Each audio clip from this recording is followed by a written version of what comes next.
जय हिंद दोस्तों, कैसे हो आप सभी लोग। उम्मीद है मस्त और बिंदास होंगे और अपनी पढ़ाई को जबरदस्त तरीके से कर रहे होंगे।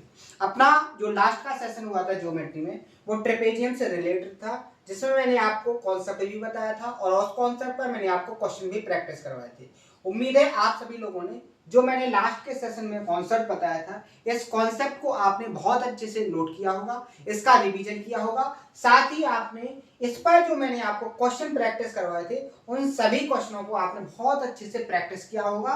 और जितने भी टाइप मैंने आपको बताए थे कि इस कॉन्सेप्ट से रिलेटेड कितने टाइप बन सकते हैं, कैसे कैसे लैंग्वेज से क्वेश्चन क्रिएट हो सकते हैं, उन सभी क्वेश्चनों की आपने बहुत अच्छे से प्रैक्टिस की होगी। साथ ही मैंने आपको जो हर एक सेशन में मैं आपको डेली के डेली 10 मिनट का वर्क देता हूं, जिसमें आपको जो ज्योमेट्री में लास्ट में जो पढ़ाया गया है वो सभी का बहुत अच्छे से रिवीजन हो जाए, यानी कि आपकी प्रैक्टिस भी बहुत अच्छे से हो जाए, आपका रिवीजन भी बहुत अच्छे से हो जाए। इसलिए मैंने एक बहुत अच्छा मेथड हर एक सेशन के अंदर ऐड किया था कि आपको डेली के डेली क्या करना है। जो मैं आपको एक टॉपिक देता हूं, उस टॉपिक को प्रॉपर तरीके से आपको रिवाइज करना है, उसके बाद आपको उसको कमेंट में करना है।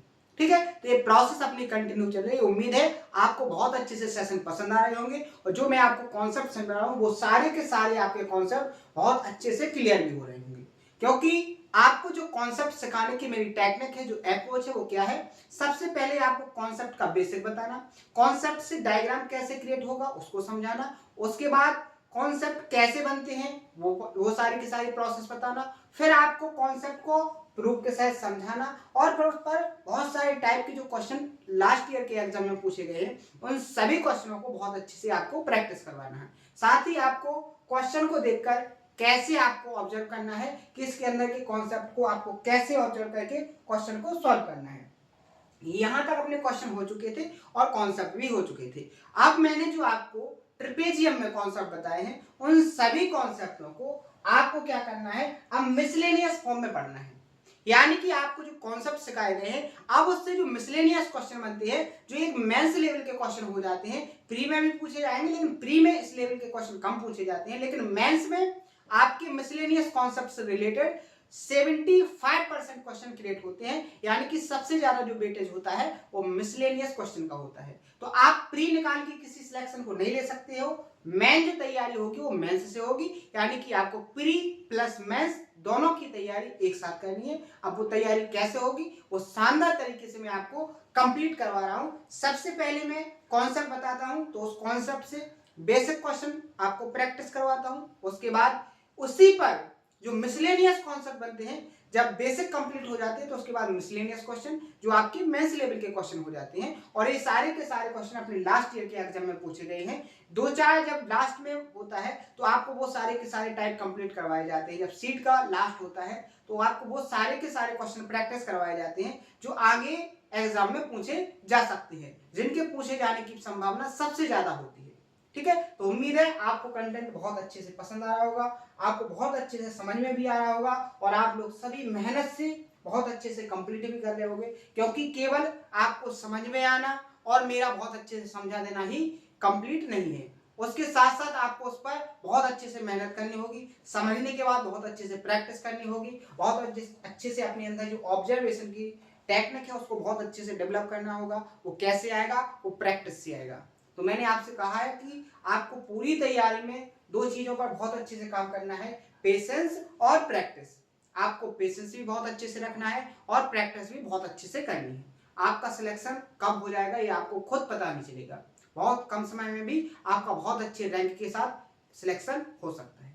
ठीक है, अगर आप बहुत अच्छी मेहनत से पढ़ोगे तो आपको इसका एक और बेनिफिट है कि कभी ना फ्रस्ट्रेशन होगा और ना ही आपको डिमोटिवेशन होगा। तो मेहनत से पढ़ो, जो समझ में ना आए उसको कमेंट बॉक्स में जरूर बताओ, आपके हर एक डाउट को बहुत अच्छे से सॉल्व किया जाएगा। क्लियर है? तो आइए आज का सेशन स्टार्ट करते हैं। सेशन को स्टार्ट करने से पहले जो अपने आज का सेशन का वर्क होगा वो क्या होगा उसको सुन लीजिए। मैंने आपको सेंटर्स में इन सेंटर कंप्लीट करवा दिया है रिवीजन में।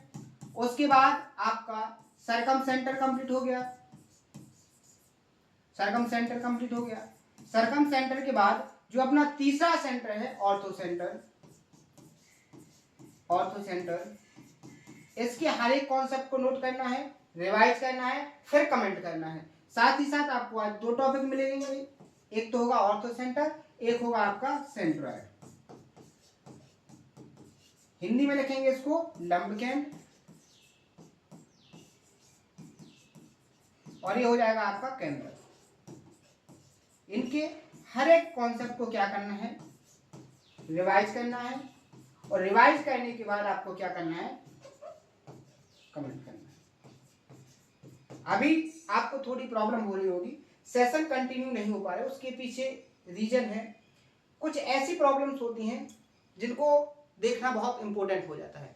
तो किसी कारणवश आपका सेशन स्किप हो रहा है, लेकिन मैं कोशिश कर रहा हूं कि ये जो आपके सेशन स्किप हो रहे हैं ये कंप्लीटली बंद हो जाए, बहुत अच्छे से आपके हर एक सेशन को प्रॉपर तरीके से कंप्लीट करवाया जाए। बस थोड़ी प्रॉब्लम और है, वो जैसे ही सॉल्व हो रही है आपके सेशन कंटिन्यू हो जाएंगे, ठीक है। क्योंकि अभी मैंने आपको बताया था कि मैं एक प्लेटफॉर्म बनाने की कोशिश में हूँ, लगभग प्लेटफॉर्म कंप्लीट हो गया, एडमिशन भी उस पर चालू हो गए हैं, बस थोड़ा एक कोई पार्टनर मिल जाए जिससे वो काम को देख ले, तो आपका क्या होगा, सेशन फिर कंटिन्यू रहेंगे। क्लियर है। तो थोड़ा काम है, वो भी जल्दी मैं फिनिश करने वाला हूँ, बस आपको थोड़ा पेशेंस रखना है, आपका सिलेबस टाइम के अंदर हो जाएगा, ठीक है। क्योंकि आप देख रहे हो कोई काम स्टार्ट करो ना तो उसमें बहुत सारी टेक्निकल प्रॉब्लम आती हैं और भी प्रॉब्लम आती हैं, लेकिन वो काम अगर आप करना चाहते हो तो वो सक्सेस जरूर होता है, ठीक है। तो टेंशन लेने वाली बात कुछ नहीं है, अपन फास्ट पढ़ेंगे। जैसे ही मैं फ्री हो रहा हूं आपको हर एक सेशन 1 घंटे से ज्यादा का मिलेगा, और आपका कंटिन्यू 2 सेशन चलेंगे। एडवांस का ज्योमेट्री जैसे ही फिनिश होगा तो उसके बाद जो नेक्स्ट टॉपिक होगा वो आपका होगा कोऑर्डिनेट ज्योमेट्री, और आपका अरिथमेटिक्स में जो टॉपिक होगा वो परसेंटेज से स्टार्ट करेंगे, यानी कि दोनों मैथ्स आपके एक साथ चलेंगे, तो सिलेबस फास्ट हो जाएगा। क्लियर है, उम्मीद है समझ में आ गया होगा। अब करते हैं अपन सेशन को स्टार्ट। क्वेश्चन बहुत लॉजिकली हैं, पेशेंस के साथ आपको पढ़ना है, क्योंकि मिसलेनियस कॉन्सेप्ट से रिलेटेड क्वेश्चन आप तभी सॉल्व कर सकते हो जब आपको जो लास्ट में जितने भी रिलेटेड कॉन्सेप्ट पढ़ाए गए हैं वो सारे के सारे आपके कॉन्सेप्ट बहुत अच्छे से कंप्लीट हो। क्लियर है, ये आप बहुत अच्छे से अभी तक समझ गए होंगे, हर एक सेशन के अंदर बताने की जरूरत नहीं है, क्योंकि आपको पता है कि जितने अच्छे से आप प्रैक्टिस करोगे उतने अच्छे से आपके क्या होंगे, कॉन्सेप्ट क्लियर होंगे। जैसे आप इस क्वेश्चन को देखोगे, सॉल्व करोगे, बहुत मजा आएगा इंटरेस्टेड तरीके से अगर पढ़ोगे तो। इसमें बोला गया था कि दिए गए चित्र में एबीसीडी एक क्या है, समलंब चतुर्भुज है, यानी कि एबीसीडी एक क्या है, ट्रेपेजियम है। A B C D complete क्या है, एक ट्रेपेजियम है, जहां ए बी पैरेलल ईएफ है, ए बी जो पैरेलल है वो ईएफ के है, और ईएफ पैरेलल सी डी के है, यानी कि ए बी ईएफ और सी डी एक दूसरे के कैसे हैं, समांतर है। यहां पर बोला गया है कि ए बी की जो लेंथ है वो 20 सेंटीमीटर है। ए बी कितनी है, 20 सेंटीमीटर है।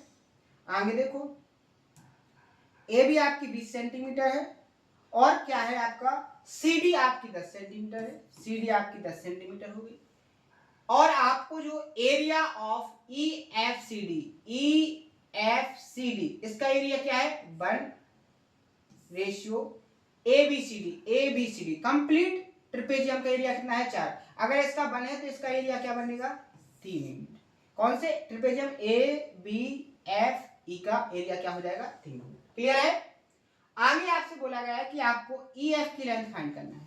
बिल्कुल सिंपल क्वेश्चन है, कॉन्सेप्ट मैंने आपको लास्ट के सेशन में बताया था, आपने बहुत अच्छे से उसको कंप्लीट भी किया होगा। मैंने आपसे कहा था कि अगर कोई ऐसा ट्रेपेजियम बना है जिसके अंदर एक पैरेलल साइड खींची जाए और वो उस ट्रेपेजियम के एरिया को m रेशियो n में डिवाइड करती है, तो इस कंडीशन में जो आपने पैरेलल लाइन खींची है, यहाँ पर पी क्यू खींची थी, अगर आपको इसकी लेंथ फाइंड करनी है तो क्या होगा formula, √a² into m plus b² into n upon में m प्लस n। यानी कि अगर आप इसका एरिया का रेशियो लोगे तो इसके साथ इस वाली साइड का मल्टीप्लाई करोगे स्क्वायर करके, अगर आप इस साइड को लोगे तो इसका स्क्वायर और इसका मल्टीप्लाई करोगे अपॉन में m प्लस n। तो इसी कॉन्सेप्ट से आप देखोगे एक क्वेश्चन पूछा गया है, तो इसका आंसर क्या हो जाएगा, आप यहां पर देखोगे, यहां हो जाएगा 20 का स्क्वायर रूट 20 का स्क्वायर 400, 400 में आप 1 से गुणा करोगे बनाएगा, प्लस यहां 10 का स्क्वायर 100, 100 का मल्टीप्लाई 3 में करोगे तो क्या हो जाएगा 300 अपॉन में 3 प्लस 1 क्या हो जाएगा 4, तो क्या हो जाएगा 700, 700 रूट में क्या हो जाएगा, यहां देखो 700 बटे 4। तो क्या आप इसको ऐसे नहीं लिख सकते, 100